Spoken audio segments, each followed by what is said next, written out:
Okay, update. This is like a 3-day update. Sometime in the middle of the night on Sunday night or the AM, Monday morning, they came down. A bunch of tractors went around through the ditch and went down and set up camp at Cootes and then blocked the border again because the police said that they would open up their check stops and let the supporters down to Cootes. It's pretty. There's a lot of room, way more room in Cootes than on the highway and in the ditch.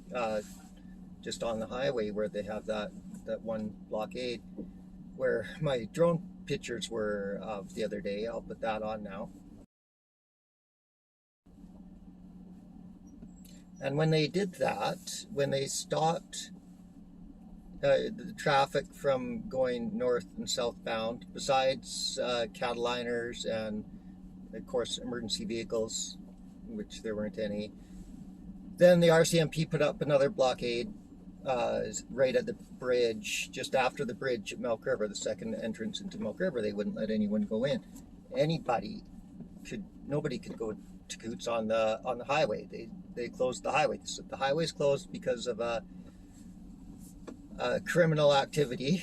There's a crime scene. They're calling it a crime scene at Cootes. They weren't even letting healthcare workers go down, like home care nurses, to go take care of their patients, home care patients, or CBSA employees. But then they started then they opened up the border again, and there was somebody from the RCMP, actually the chief of the Southern District, came down to Cootes, and they had a meeting where he basically said, yeah, no, we're not going to move. You guys have to move. And so then they parked the tractors back on the border, and then they closed up the roads again. They weren't letting any semis go down to the second check stop. So they all pulled into the Tourist Information Center at Milk River, and that was a new party. So I'll show some pictures of that. This is at Milk River, about 5 kilometers before it's counting down. So these two girls came all the way down from Edmonton and Rocky Mountain House. Yeah. They brought down a whole bunch of pastry. Do you guys own a shop or something, or just brought them? Just brought them. Okay. Yeah. Now, it's very cold. I won't keep you too long, but thanks a lot. Anyways, we're trapped, and this I forgot your name already. Scott came from up there too. Whereabouts are you from? Calgary. All right.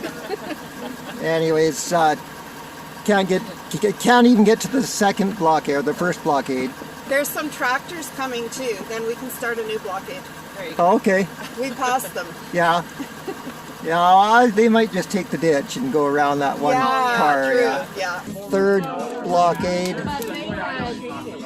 And another party has sprung up. We got light.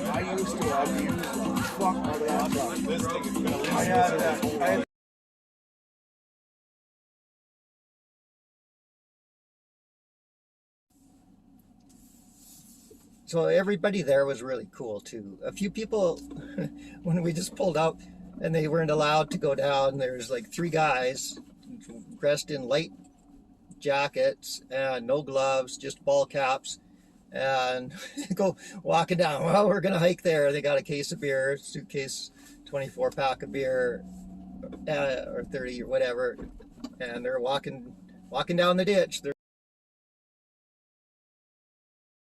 I took the gravel roads, the first gravel road check stop, and they said, no, you can't go on the highway. I said, well, can I go check out the rally supporters? Can I go there? No, you can't go there because the highway's closed. Well, okay. So we could have walked in, but I can't walk. And so we really wanted to go to Cootes, and so we go further down to the next intersection that joins the highway, and go to RCMP guy comes out. He's from Quebec, got a real strong accent. And I said, can we go on the highway to go to Cootes? And show him my ID. Nope, no, highway's closed. You got to go back to Milk River and go have a Coke or whatever, just wait till it's open. We're not letting anyone through. That's the guy that told me they're not letting CBSA employees through, or anybody. He says, unless you're my superior officer with the RCMP badge, you're not traveling down this highway. So I said, well, can I cross it? I said, I live on a farm east of here. I just have to cross the highway. That would have been going past Gold Springs Park. And he said, no.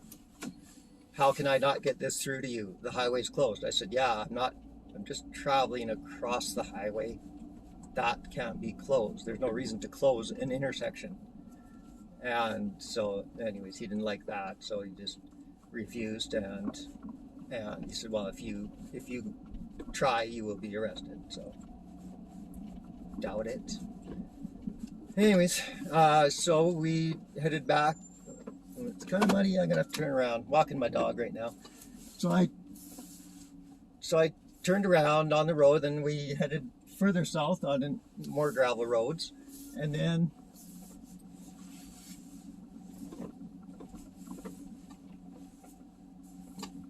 ended up like the back ways into Cootes, which is kind of almost a trail. And another check stop, and these RCMP guys got out and from Fort Mac in Edmonton and spoke English, which was nice, and said, how you guys doing? Well, we could do without the wind, and they're pretty nice. They didn't even ask to see my ID. They said, where are you going? I said, well, we're going to Cootes, going home. Going to go to Cootes and then go home. That's what I said. I had some friends with me from Coaldale, and Lethbridge. So they said, oh, okay, good luck. and he says, you're going to probably meet a few more of us. And we did, like in the 2-mile stretch to Cootes on this trail. We met 4 or 5, I guess, more RCMP. They were just traveling on through. And then we got to Cootes, and so the crime scene was some tractors parked on the road. I'll show some pictures of that. What happened was the police doubled down, and they are blocking traffic. They're not even allowing healthcare workers to come down. And so what we got here is tractors, a silage processor, blocking north and southbound tractors, and they did move a couple semis over one lane.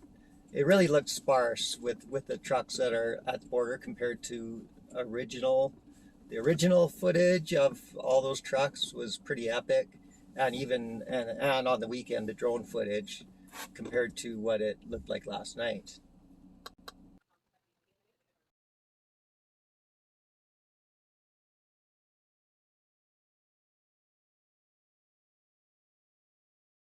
Freedom Convoy headquarters at Cootes, and they've got a great big flag there with everybody's signature on it. It's really cool. It's the whole wall, and lots of supportive food. They got a whole bunch. They were doing inventory of all the socks and underwear and stuff that was donated, and we could look into the kitchen area, and there's like 200 dozen eggs, or 100 some dozen eggs, and all this food downstairs and stuff pile up outside.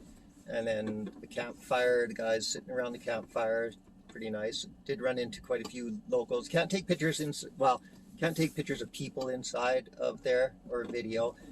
We did catch a little meeting, a very short meeting. He says, yeah, we're gonna have a meeting. The tractors are gonna stay here tonight. We will assess the situation tomorrow. Meeting adjourned. That was the meeting. We're lucky to get there when there was meeting, but nobody's allowed to videotape in there because the AHS is cracking down on people not wearing masks. But they're playing crib, playing chess and Jenga, and kids were coloring. It wasn't very late when we were down there, and then did talk to quite a few friends this time. I knew quite a few people, and so that was pretty cool. Everyone was talking about the crime scene and which was, there's no crime scene.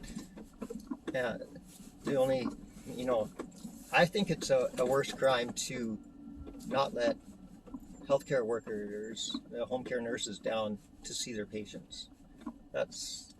I'm sure that's a crime. Anyways, so just maybe play a little bit of video and some pictures over the last probably few days since Saturday. And as of now, they're not even letting people through the border to go home from Cootes. Also, Jason Kenney gave a little press release last night saying that it's going to start to lift the mandates in a 3-stage thing. All over the news, it's Alberta's lifting the mandates. Well, no. Kids don't have to wear masks at school, and I don't think it's mandatory to get kids shots. But his first 30 minutes was him bragging about how great the vaccines are and pushing the vaccines. And one thing I want to mention is most of the cops are fairly pleasant. They're not jerks.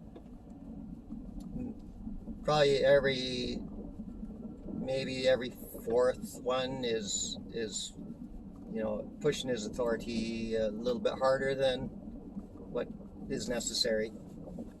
One thing they all have in common is they are all just following orders, and that's what they say. Even one police officer even said, "Yeah, I'm just a minion.